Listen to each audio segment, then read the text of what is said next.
Hello, Sarah Amounou avec vous. Je voulais avant tout vous remercier pour vos vues, pour vos abonnements et pour vos likes qui me touchent toujours beaucoup. Merci infiniment pour ça. Je vous propose un accompagnement holistique et humaniste. Holistique dans le sens où on travaille sur tous les plans, à la fois le corps physique, émotionnel, mental et sur un plan spirituel avant tout. Je dirais que c'est le principal domaine, on va dire.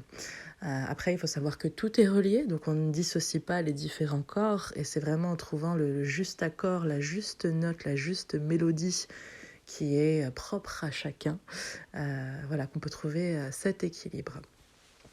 Alors aujourd'hui, j'ai envie de vous parler de la fin de l'année 2022, comme une sorte de bilan.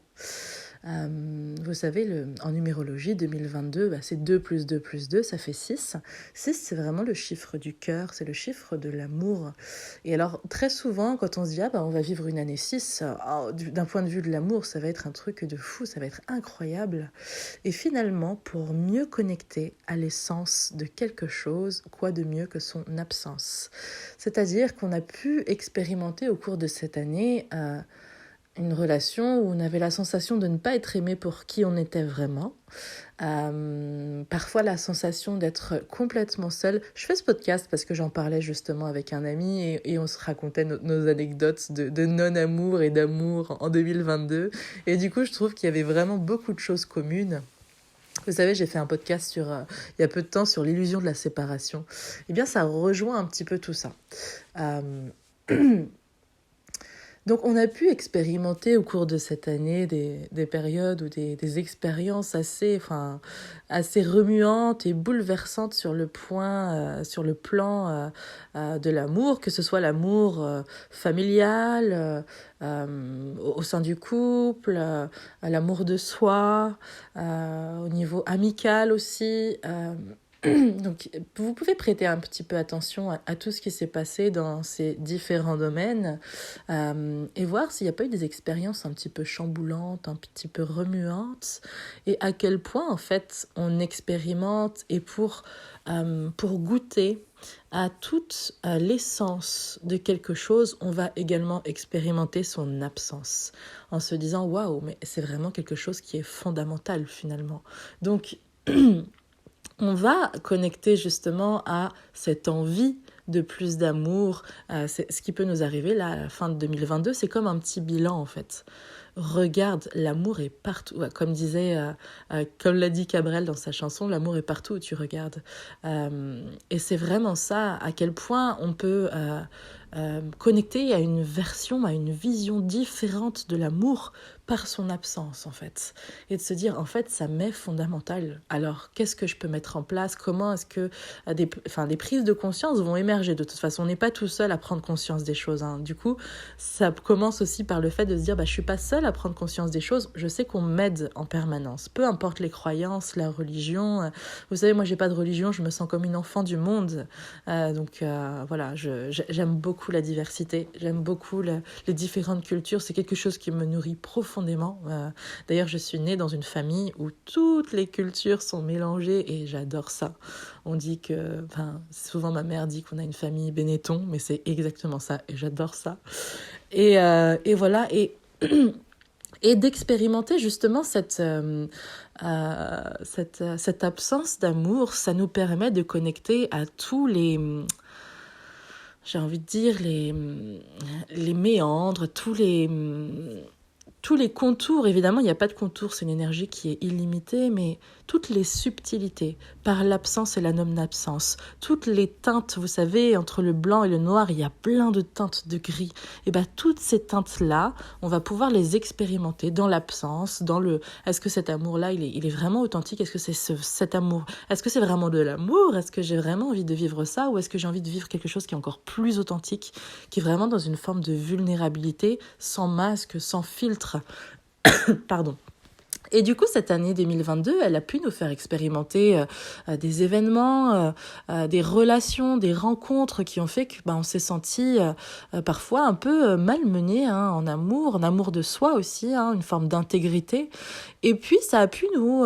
d'abord, le premier amour, c'est de soi à soi et l'univers, de soi à l'univers, de l'univers à soi, et se dire aussi que, encore une fois, on n'est pas seul dans tout ce qu'on traverse. Et ça rejoint justement l'illusion de la séparation dont on parlait au tout début. Et cette illusion de la séparation, elle nous fait croire que nous sommes seuls à vivre les choses, que la vie est une lutte qu'il faut forcer, plutôt que de s'abandonner dans ses bras. Vous savez, c'est comme si on poussait l'énergie en permanence quand on est dans une lutte, plutôt que de s'abandonner dans ses bras et d'être dans une sorte de ce qu'on appelle le flow, vous savez, ce qu'on aime faire et ce qui nous maintient vivants et dans la joie et dans le désir de créer, c'est le flow. Et de connecter à ce flow parce que justement on arrête de vouloir contrôler et de forcer les choses, mais plutôt de se laisser porter et d'agir au bon moment. Parfois, c'est pas le bon moment. Je viens de faire un podcast justement sur le timing divin, si ça vous parle et que vous avez tendance à vouloir contrôler les choses et à vous sentir frustré parce que tout n'arrive pas comme vous le désirez. Je vous invite vivement à l'écouter. Et il y a vraiment ce timing divin qui vient nous chercher, en fait. Ça vient nous chercher. C'est pas quelque chose qui vient du mental parce qu'on est dans une société où il faut faire en permanence, où ça, c'est vraiment la norme. Mais on vient changer les codes, on vient changer les choses et il faut accepter d'aller parfois de connecter à une énergie qui va à contre-courant de ce que la société a mis en place. Comme les structures de productivisme et de capitalisme, on va à l'encontre un petit peu de ces structures, on a l'impression de nager à contre-courant, et pourtant, c'est notre juste flow, c'est notre juste énergie, c'est notre juste moment, notre juste alignement. Donc je vous invite à faire les choses en vous disant est-ce que je l'ai fait parce que c'est quelque chose de préétabli dans mon éducation, dans la société, dans ma famille? Est-ce que tout ça c'est parce que j'ai connecté à ça? Et à remettre ça en question. Est-ce que c'est fondamentalement bon pour moi? Ou est-ce que je le fais parce que je l'ai toujours fait? Et vraiment, posez-vous la question et n'hésitez pas à prendre un petit peu des sentiers qui sont très peu utilisés, à sortir un petit peu des sentiers battus et à vous trouver réellement. Et je sais que ça demande parce qu'il y a ce qu'on appelle aussi, en transgénérationnel, on appelle ça des loyautés familiales. On pourrait même parler de loyauté sociétale. Et du coup, ça demande de prendre conscience de ces structures-là, qui ne sont pas forcément visibles et palpables. Mais encore une fois, la conscience transcende et c'est du coup toute l'utilité ou le but de ce podcast, de prendre conscience de ce qui n'est pas toujours visible et d'aller explorer justement des parts de soi. Et je vous assure que quand on sort des sentiers battus, même si on a l'impression d'aller à contre-courant de quelque chose et d'aller contre quelque chose, on trouve des trésors en soi, mais insoupçonnés, quoi. C'est juste magnifique, c'est de se trouver et puis quand on prend cette direction-là, de s'écouter et d'aller dans des endroits qui ont été peu explorés, en fait, on devient aussi un modèle pour les autres, on devient une source d'inspiration. Alors, je vous invite à être une source d'inspiration pour toutes les personnes qui vous accompagnent. Et être une source d'inspiration, c'est pas forcément dire j'ai fait ci, j'ai fait ça, juste dans votre énergie. Si vous commencez à prendre des sentiers qui ne sont pas balisés, on va dire, votre énergie, elle porte ça. Et simplement, d'aura à aura, d'énergie à énergie, il se passe des choses en fait. Il y a tellement de choses qui se passent quand on rencontre une personne dans nos corps subtils, au-delà même de ce qu'on peut conscientiser. Et vraiment, quand on prend ce chemin-là, cette route-là, eh bien, on devient une invitation énergétique avant tout pour l'autre, vraiment d'écouter ses rêves et d'écouter ses envies et ce qui est juste pour cette personne, sans avoir même à parler de quoi que ce soit. Et il y a plein d'échanges énergétiques qui se font comme ça dans les relations et qui sont juste extraordinaires. Alors évidemment, des fois ça peut être lourd aussi et on en a beaucoup plus conscience quand c'est lourd parce que il y a une forme de... Parfois le corps se rétracte, vous savez. C'est plus facile de se dire waouh, là c'est lourd quand je suis au contact de cette personne ou quand je me connecte ou quand je suis même à 3 mètres. Il y a quelque chose de très lourd mais c'est aussi dans l'autre sens en fait où ça peut être très fluide, ça peut être et puis il y a plein d'informations qui sont échangées en fait à notre insu au niveau de nos corps subtils.